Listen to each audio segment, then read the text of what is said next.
Hey everyone, this is David with Android Police, and we are at the LETV booth here at CES 2016 in Las Vegas, and I am holding the LETV. I'm having a hard time learning how to pronounce that. The Max Pro. This is the very first Snapdragon 820 device. Qualcomm announced it during their press conference. LETV, I believe, announced it before that at their own press conference, but at that point, we didn't have many details about it. It's about a 6.3-inch display, Quad HD.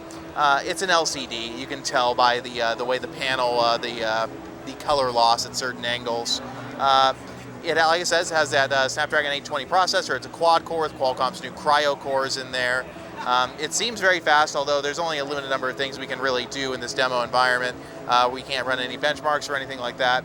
So what we can see is basically LETV's custom UI, which, I mean, there's really not a lot going on here, which I guess is nice. It seems relatively light as these things go, but like a lot of Chinese phones, there's no app drawer, which some people find odd. Not that you will probably ever find this phone in America. It's not impossible, but I don't think that's terribly likely.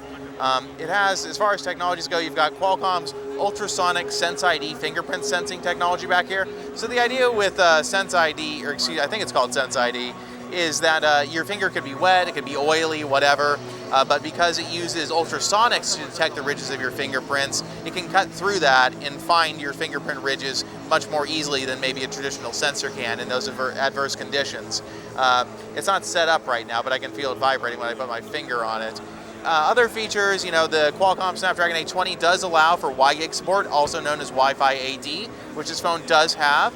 Wi-Fi AD routers are pretty few and far between at the moment, but this one will support them when they do exist and provide useful benefits. Along the bottom, we've got a USB Type-C port you can see here. I'm not sure if it's USB 3.0. I believe it's probably 2.0. The bottom also has a bottom firing pair of speakers. The panel itself, the screen here, it's relatively bright, though you get some interesting views of what looks like the touch panel underneath at certain angles. So I'm not sure how high-end apart it really is.